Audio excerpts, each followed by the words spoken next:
Minister, the Government and all of us share the aim of creating more jobs and resolving the unemployment crisis. That is the collective aim of every party and none in this House. In 2011, in the mini-budget, Minister Noonan announced an initiative to create jobs in the hospitality industry by reducing the VAT rate at the time from 13.5% to 9%. There are various figures as to the success of this initiative. That provided by the Restaurant Association of Ireland points out to 9,000 new jobs in their sector alone. The CSO confirmed an increase of 13.3% in employment in accommodation and food services, which equated to a net increase of 15,200 jobs since the introduction of the initiative in the overall hospitality and tourism sector. Everybody acknowledges this is an initiative that has worked, that has provided opportunity for 15,200 people who otherwise may be still on the live register, who otherwise maybe have left the country, like so many others, and has provided substantial savings in social welfare bill and in other bills that would have accrued. So it's hard to believe that this initiative, while so successful, is now about to be pulled from under the rug of the very industry that's creating employment. Why would you even consider reversing an initiative that has created so many jobs? As late as yesterday evening in this House, Minister Noonan gave a very strong indication that he was considering doing that.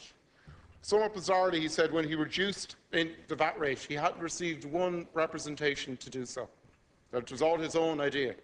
And this is from a government that promised 100,000 new jobs over its 5-year lifetime. He described it as a pump priming exercise, and in his idea, the notion of pump priming is that when something is weak, you give it a break to make it stronger, and then when it's strong, let it fend for itself. This sector depends on our domestic economy as well as on our visitors, and we know that our domestic economy cannot be called strong, in spite of what are very early green shoots. Thank you.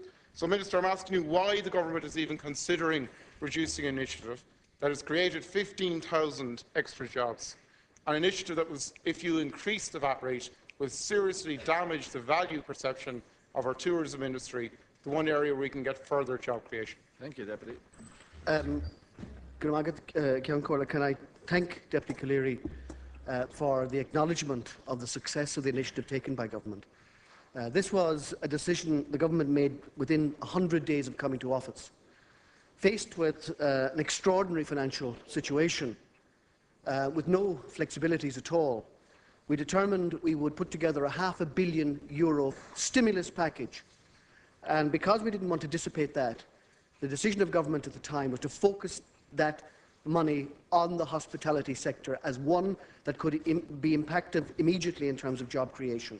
The Deputy is right, that has been a success. There are many other sectors now. The agriculture sector, you can see from what's going on at the ploughing championship this week, there's a sense of positivity about it. There are other sectors of our economy too that now are feeling an uplift because of Government policies. There is a certain irony in the Deputy demanding the prolongation now of an initiative that he denounced and his party denounced at the time. Not only did they denounce the job stimulus plan after 100 days of government of this government, but also denounced the funding mechanism, because if you recall, it was funded by a levy on pension funds. So you can't will the result and welcome the result and deny the means. So I presume now you have belatedly acknowledged that the decisions of Government within 100 days of coming to office to focus a sectoral job creation, a job creation effort that now has demonstrably created at least 15,000 additional jobs by your own admission, was the correct policy decision at that time. And certainly in the context of the next budget, obviously everything is on the agenda again. We will make the right decisions in for budget 2014 as we made within 100 days of coming to office, and no doubt you will denounce them as you did at the start of our term. Deputy Calleary. Thanks, Minister, for not answering the question. We denounced the method of funding because it was pension levy not just on rich pensioners, on small pensioners such as those in Tara Mines in Navan. It was on the very lowest paid pensioners that had to pay. We didn't denounce the initiative. Any initiative that creates jobs is welcome. And I won't take a lecture from any Labour minister on denouncing, given your record in opposition. But let's see this. Fáilte Ireland for Minister Varadkar and Minister Ring published a study in August which said that the jobs created equated to a benefit to the Exchequer of €55 million. They further estimated that the Exchequer tax take on growth in spending by overseas visitors was worth €40 million.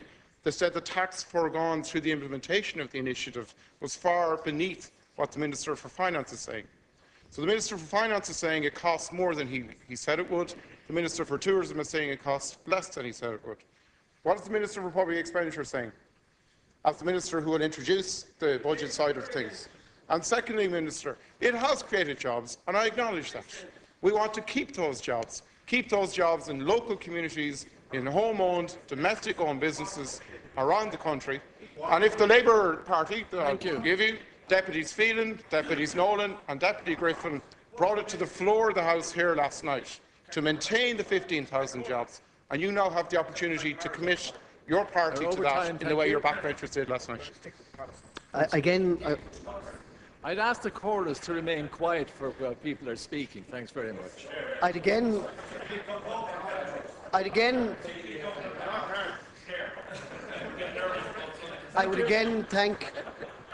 thank Deputy Calleary for more forcibly and more convincingly than we could praise ourselves, underscore the success of the sectoral strategy taken by this government that he denounced early on in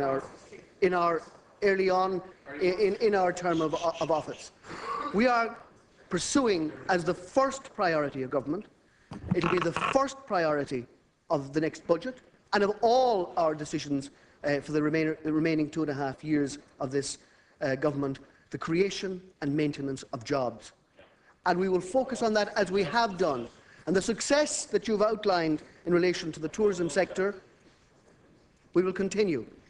Now, the unavoidable truth, although the Deputy doesn't want to take lectures, is that the last 2 years of your term of office saw the collapse of 250,000 private sector jobs. We are now creating net 3,000 new private sector jobs per month. Your strategy that you personally espoused and pushed through this House of cutting the minimum wage as a tactic was the wrong one.